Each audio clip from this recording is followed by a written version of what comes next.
Would you like to learn a little bit more about style and period in music?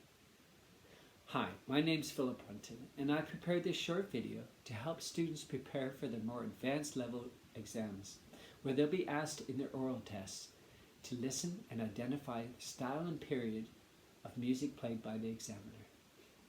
Now, first of all, you wouldn't have got to this level of exam assessments without having played lots of different styles and periods of music already. And this is going to help you in preparing for this test. Now, to understand style and period of music, let's look at fashion for a moment. When you see this picture, you would say they're dressed in the style of the 70s with bell-bottom trousers, colorful patterns, and big collars on the shirts. Orange was a popular color, and their ears are covered by their groovy hairstyle. The 70s is the period of time, and we are describing the style of that period of time. And this is how you're going to describe style and period in music. But instead of decades, such as the 70s and 80s, we're going to be looking at larger time periods, centuries, 100 years between each period of music. We will learn to describe 4 different music periods, each with 3 stylistic features to help you identify these periods. To help you, we'll use your hand, as it will be with you in the exam. Now look at your 4 fingers, each with 3 sections.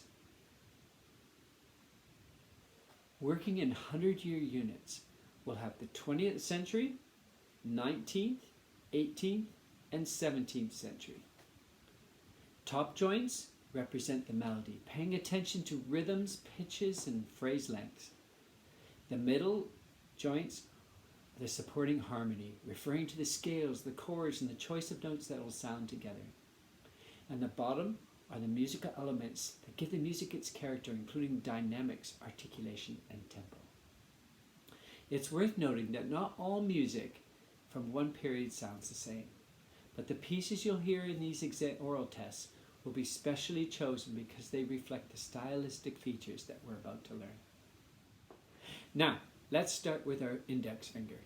This will be our most recent time period of music. For the past 100 years or so, this period of music has been called the 20th century, also referred to as modern or contemporary. This is a time of trying out new ideas, pushing the boundaries from what was acceptable to listen to before that. So the key word here is adventurous. Composers to listen to include Bartok, Debussy, Gershwin, Prokofiev, Khachaturian. Now, in the melody, so we're the top joint, in the melody, listen out for more adventurous rhythms, including syncopation. That's when you emphasize notes off the beat. And swing rhythms from jazz. You may hear irregular or changing time signatures and phrase structures. The harmonies, the middle joint, includes chords, scales, and any notes that sound together. They'll be more adventurous and dissonant, more colorful and clashing. You may be straying away from traditional major and minor keys and include other tonalities. And finally, you'll hear lots of sudden changes of dynamics, accents, and tempos. So that is the 20th century. The next finger is the 100 years earlier. It's the 19th century, known as the Romantic period. This is a time of greater expression in the musical ideas. The key word here is flexibility for offering greater expression. Composers to listen to include Brahms, Chopin, Grieg, and Schumann. The melodies are expressive, with long drawn-out singing phrases. And the harmonies are rich in colors and may include the use of the pedal on the piano for sustaining the sounds and chords. You may hear chromatic notes in the melody and accompaniments. And finally, there's greater use of expressive dynamics, articulation, and flexibility of tempos, including what's called rubato when you speed up and slow down. Now, our next finger is the 100 years earlier. This is the 18th century, known as the Classical period. This is the time of following rules. The key word here is clarity. Composers to listen to include Mozart, Haydn, and early Beethoven. The graceful, elegant melodies will have clear-cut phrase structures and use of scales. So that's the melody, top joint. In the middle joint, the simple harmonies are clearly laid out with accompaniments including broken chords known as Alberti bass. For example, if you hear a chord but it might be broken up like this. That's called the Alberti bass.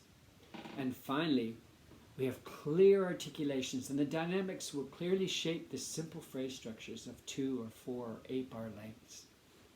And finally, we have the small finger. This is 100 years earlier. This is the 17th century, known as the Baroque period of music. Baroque refers to ornamentation. Think lots of frilly bits like trills and mordents. The key word here is decoration. Composers to listen to include Bach and Handel. Now, top joint. Melodies are energetic and dance-like, and there's use of ornamentation, including mordents and trills, and sequences you're going to hear. The simple harmonies may be disguised in the accompaniments, creating their own melodic ideas with interweaving parts. This is called counterpoint. And there's going to be crisp articulations heard with limited dynamic changes. So that's the Baroque period. Now, let's listen to a couple of pieces of music and identify the style and period based on what we hear.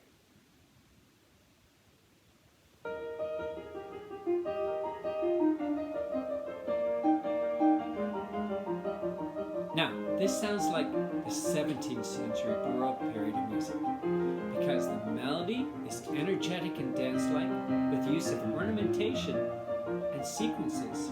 The harmonies are disguised in the accompaniments' own melodic ideas with interweaving parts called counterpoint. We have crisp articulations are heard. There's not much change in the dynamics. This is a piece of music by J.S. Bach from his French Suite No. 4. So this is Baroque music.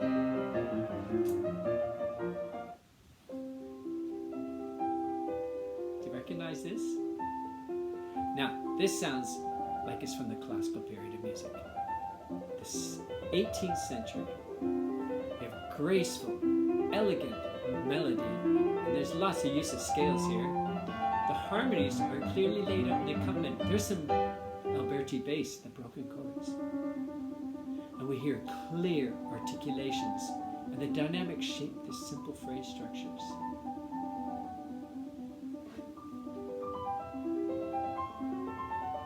So this is a piece by Mozart. It's a C major piano sonata.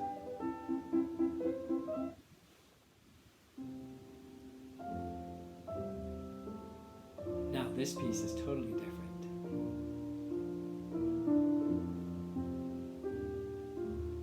It, to me, sounds like it's from the Romantic period of music because the melody is expressive with long, drawn-out singing phrases. The harmonies are rich in colors, include the use of sustaining pedal. And there's expressive dynamics and articulations heard with flexibility of tempo.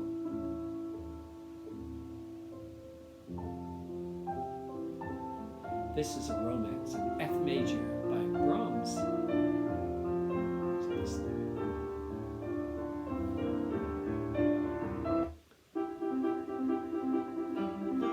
Now this is totally different.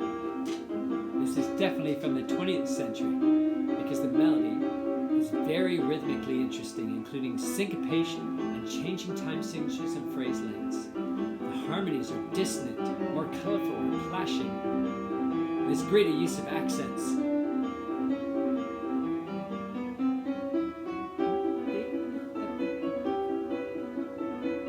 It's called The Calvary by Cacciatorian. You can almost feel them running there on their horses. So let's recap what we've learned so far. First of all, look at your own exam pieces and question what period of music they might come from. In the exam, use your hand to help you remember what to listen for.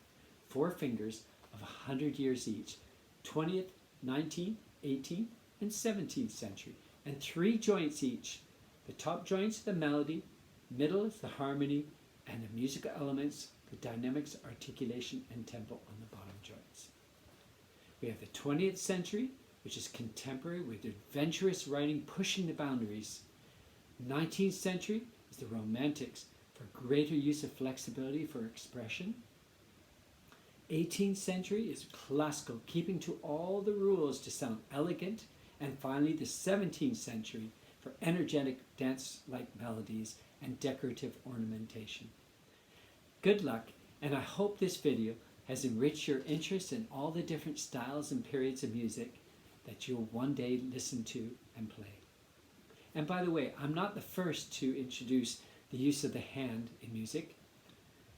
The founder of music notation, an Italian monk from 1,000 years ago, used the hand and the fingers and the joints to teach his choirs how to sing and learn the music together, because this is before he developed his notation. So, thank you very much. Good luck in your exam.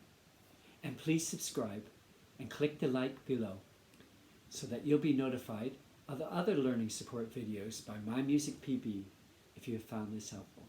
Thank you.